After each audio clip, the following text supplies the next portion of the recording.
குழந்தைங்க எப்போதுமே நம்மளோட ரிஃப்ளெக்ஷன் தான். நம்ம என்ன பண்ணுறோமோ அதை பார்த்து குழந்தைங்க அப்படியே பண்ணும். நம்ம இன்றைக்கி அடம் பிடிக்கிறோம், நம்ம கோவப்படுறோம், நம்ம சிரிக்கிறோம், நம்ம விளையாடுறோம், நம்ம படிக்கிறோம், நம்ம ஃபோன் பார்க்குறோம், இது எல்லாமே பார்த்து நம்மளோட குழந்தைங்களும் அப்படியே பண்ணும்.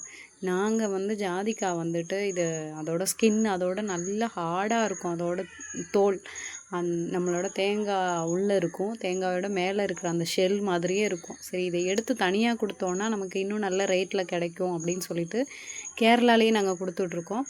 அப்போ அவங்க தோல் எடுத்துகிட்டு கேட்டதுனால இந்த மாதிரி தோல் எடுத்துகிட்டு கொடுக்கறதுக்காக நாங்கள் ரெடி பண்ணும்போது எங்களோட குழந்தை நாங்கள் என்ன பண்ணுறோமோ என்ன செய்கிறோமோ அதை பார்த்து அப்படியே நான் எதிர்பார்க்கவே இல்லை இந்த மாதிரியெல்லாம் பண்ணும் செய்யும்.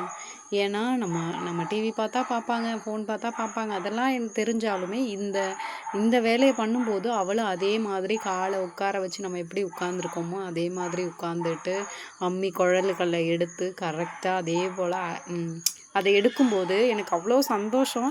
இதுலேருந்து என்ன தெரியுதுன்னா, நல்லதாக இருந்தாலும் கெட்டதாக இருந்தாலும் மேக்ஸிமம் கெட்டதை குழந்தைங்க முன்னாடி நம்ம பண்ணாமல் இருந்தோம்னா அந்த குழந்தைங்க அதை பெரிய வயசாகி ஸ்கூல் போய் அவங்க என்ன பண்ணுறாங்க அப்படிங்கிறத விட சின்ன குழந்தையிலே அவங்களுக்கு தெரியும் இதை பண்ணணும், இதை பண்ணக்கூடாது, நம்ம அம்மா அப்பா இதெல்லாம் பண்ணாங்க அப்படின்றத விஷயம் எனக்கு ரொம்ப மைண்டில் இன்றைக்கி ஓடிட்டே இருந்தது. என்னோடய குழந்தை பண்ணுறதை பார்த்து பிடிச்சிருந்தா லைக் பண்ணுங்கள்.